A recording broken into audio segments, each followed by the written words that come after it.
Hi hi sir, ಕೈಯಲ್ಲಿ ಏನೋ unique ಆಗಿ ಇಟ್ಕೊಂಡಿದ್ರೆ ಏನಿದು? ಈಗಷ್ಟೇ ಒಬ್ರು ನಮ್ಮ ಕರ್ನಾಟಕ ಸಂಸ್ಕೃತ ವಿಶ್ವವಿದ್ಯಾಲಯದ ಮ್ಯಾನುಸ್ಕ್ರಿಪ್ಟ್ ಮ್ಯೂಸಿಯಂಗೆ ಮನೆಯಲ್ಲಿರುವ ಮ್ಯಾನುಸ್ಕ್ರಿಪ್ಟ್ ಅನ್ನು ಡೊನೇಟ್ ಮಾಡಿದ್ದಾರೆ. ಓ, ಇಲ್ಲಿ ಮ್ಯೂಸಿಯಂ ಇದೆಯಾ? ಹೌದು, ಕರ್ನಾಟಕದ ಮೊದಲ ಹಸ್ತಪ್ರತಿ ಸಂಗ್ರಹಾಲಯ ಮ್ಯಾನುಸ್ಕ್ರಿಪ್ಟ್ ಮ್ಯೂಸಿಯಂ ಕರ್ನಾಟಕ ಸಂಸ್ಕೃತ ವಿಶ್ವವಿದ್ಯಾಲಯದಲ್ಲಿದೆ.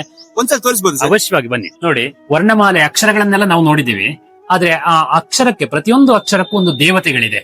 ಈ ಮ್ಯಾನುಸ್ಕ್ರಿಪ್ಟ್ ನಲ್ಲಿ ಅಂತಹ ವಿಶೇಷ ಅಂಶ ಅಡಗಿದೆ. ಸುಮಾರು ಒಂದು 500 ವರ್ಷಕ್ಕಿಂತಲೂ ಹಿಂದಿನ ಮ್ಯಾನುಸ್ಕ್ರಿಪ್ಟ್ ಗಳು ನಮ್ಮಲ್ಲಿದೆ. ಶ್ರೀರಾಮನ ಜನ್ಮದ ಕುರಿತಾದಂತಹ ಒಂದು ವಿಶೇಷವಾದಂತಹ ವಿಚಾರ ಇದರಲ್ಲಿದೆ. ನೋಡಿ, ಮ್ಯಾನುಸ್ಕ್ರಿಪ್ಟ್ ಕ್ಲೀನ್ ಮಾಡೋದಕ್ಕೆ ಇರುವಂತಹ ಸಿಟ್ರನಲ್ ಆಯಿಲ್, ಅತ್ಯಂತ ಚಿಕ್ಕದಾದಂತಹ ಮ್ಯಾನುಸ್ಕ್ರಿಪ್ಟ್ ಅನ್ನು ಇಲ್ಲಿ ನಾವು ತೋರಿಸ್ತಾ ಇದ್ದೀವಿ. ಮ್ಯಾನುಸ್ಕ್ರಿಪ್ಟ್ ಅನ್ನು ಬರೆಯುವಂತದ್ದು ನಾವು ಇವಾಗ ಬರೆಯುವಂತಹ ಪೆನ್ನಿನ ರೀತಿಯಲ್ಲಿ ಬರೆಯುವಂತದ್ದಲ್ಲ, ಈ ರೀತಿಯಾಗಿ ಹಿಡಿದು ಬರೆಯುವಂತದ್ದು. ಈ ಮ್ಯಾನುಸ್ಕ್ರಿಪ್ಟ್ ಅಲ್ಲಿ ಬರೆದ ನಂತರ ಅದಕ್ಕೆ ಇಂಕ್ ಅನ್ನು ಹಾಕಿ ಒರೆಸಬೇಕಾಗುತ್ತೆ. ಅದಕ್ಕಿರುವಂತಹ ಇಂಕ್ ನೋಡಿ, ಈ ಮ್ಯಾನುಸ್ಕ್ರಿಪ್ಟ್ ಗಳನ್ನ ಹಾಗೆ ಬಿಟ್ರೆ, ಅದನ್ನು ಪ್ರಿಸರ್ವ್ ಮಾಡಿಲ್ಲ ಅಂದ್ರೆ ಈ ರೀತಿಯಾಗಿ ಹಾಳಾಗುತ್ತೆ. ಸಿಟ್ರನಲ್ ಆಯಿಲ್ ಮಾಡಿ ಅದನ್ನು ಕ್ಲಾತ್ ಕವರ್ ಮಾಡಿ ಮಿನಿಮಮ್ 500 ವರ್ಷ ನಾವು ಅದನ್ನು ಸಂರಕ್ಷಣೆ ಮಾಡಬಹುದು. ನಮ್ಮ ಈ ಮ್ಯಾನುಸ್ಕ್ರಿಪ್ಟ್ ಮ್ಯೂಸಿಯಂ ಇರೋಕ್ಕಿಂತ ಹೆಚ್ಚು ಗ್ರಂಥಗಳು ಇದರಲ್ಲಿದೆ. ಇಲ್ಲಿ ಆಯುರ್ವೇದದ ಮ್ಯಾನುಸ್ಕ್ರಿಪ್ಟ್ ಇದೆ, ಫಿಸಿಕ್ಸ್ ರಿಲೇಟೆಡ್ ಮ್ಯಾನುಸ್ಕ್ರಿಪ್ಟ್, ವಿಮಾನಶಾಸ್ತ್ರದ ಬಗ್ಗೆ ನಾವು ಕೇಳಿದ್ದೇವೆ, ನಮ್ಮ ಹಿಂದಿನವರು ಹೇಳಿದ್ದಾರೆ ಎಂಬುದಾಗಿ. ಆದ್ರೆ ವಿಮಾನಶಾಸ್ತ್ರದ ಬಗ್ಗೆ ಹೇಗಿತ್ತು ಎಂಬುದನ್ನು ನಮ್ಮ ಮ್ಯಾನುಸ್ಕ್ರಿಪ್ಟ್ ಅಲ್ಲಿ ನಾವೆಲ್ಲ ನೋಡಬಹುದು. ಇದು ಒಂದು ಮ್ಯಾನುಸ್ಕ್ರಿಪ್ಟ್ ಇಂದ ಪುಸ್ತಕ ರೂಪಕ್ಕೆ ತಂದಾಗ ಈ ರೀತಿಯಾಗಿರುತ್ತೆ. ಎಂಟ್ರಿ ಫೀಸ್ ಎಷ್ಟಿದೆ ಸರ್?